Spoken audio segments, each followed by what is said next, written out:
ఈరోజు మనము పల్లి చట్నీని ఎలా తయారు చేసుకోవాలో చూద్దాము.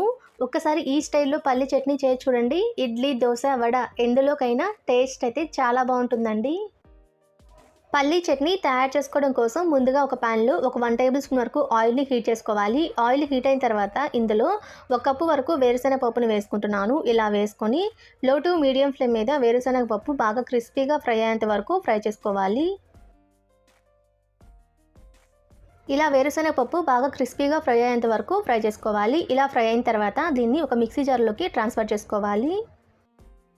ఇలా పల్లీలు మొత్తాన్ని మిక్సీ జార్లోకి ట్రాన్స్ఫర్ చేసుకున్న తర్వాత దీన్ని పక్కన ఉంచుకోండి. ఇప్పుడు ఇదే ప్యాన్లో మరొక టేబుల్ స్పూన్ వరకు ఆయిల్ వేసుకొని ఆయిల్ హీట్ అయిన తర్వాత ఇందులో 1 టేబుల్ స్పూన్ జీలకర్ర, ఒక 5 పచ్చిమిర్చిని కట్ చేసుకొని వేసుకుంటున్నాను. ఇందులోని ఒక 5-6 వెల్లుల్లి రెబ్బలను కూడా వేసుకుంటున్నాను. అలానే కొన్ని కరివేపాకు రెబ్బలను కూడా వేసుకొని ఒకసారి మొత్తాన్ని కలుపుతూ 2 నిమిషాల పాటు మీడియం ఫ్లేమ్ మీద ఫ్రై చేసుకోవాలి.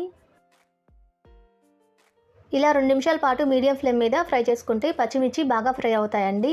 ఇలా ఫ్రై అయిన తర్వాత స్టవ్ ఆఫ్ చేసి చల్లారనివ్వండి. ఇలా పచ్చిమిర్చి చల్లారిన తర్వాత వీటి మొత్తాన్ని మిక్సీ జార్లో వేసుకోవాలి.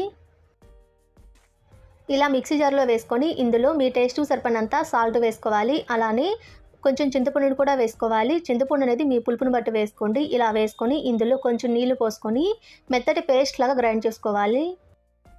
ఇలా గ్రైండ్ చేసుకొని ఒక బౌల్లోకి ట్రాన్స్ఫర్ చేసుకొని పక్కన ఉంచుకోండి. చట్నీలోకి పోపును తయారు చేసుకోవడం కోసం ముందుగా ఒక చిన్న ప్యాన్లో ఒక 1 టేబుల్ స్పూన్ ఆయిల్ వేసుకుని ఆయిల్ హీట్ అయిన తర్వాత ఇందులో ఒక 1/2 టేబుల్ స్పూన్ ఆవాలు వేసుకుంటున్నాను. ఇందులోని 2 ఎండుమిర్చిని, కొన్ని కరివేపాకు రెబ్బలను కూడా వేసుకొని ఒకసారి మొత్తాన్ని కలుపుతూ 1 నిమిషం పాటు ఫ్రై చేసుకోవాలి. ఇలా ఫ్రై చేసుకున్న తర్వాత స్టవ్ ఆఫ్ చేసి మనం ముందుగా రెడీ చేసుకున్న చట్నీలో వేసుకొని మొత్తాన్ని కలిసే విధంగా కలుపుకోవాలి. ఇలా మొత్తాన్ని కలిసే విధంగా కలుపుకుంటే చట్నీ అయితే రెడీ అయిపోతుందండి.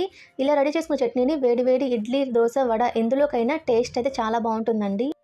మీరు కూడా ఒకసారి డెఫినెట్గా ట్రై చేయండి. ఎలా వచ్చిందో నాకు కామెంట్ చేయండి. మా వీడియో మీకు నచ్చినట్టయితే లైక్ చేయండి, షేర్ చేయండి. మరిన్ని టేస్టీ రెసిపీస్ కోసం మా ఛానల్ని సబ్స్క్రైబ్ చేసుకోండి. Thanks for watching.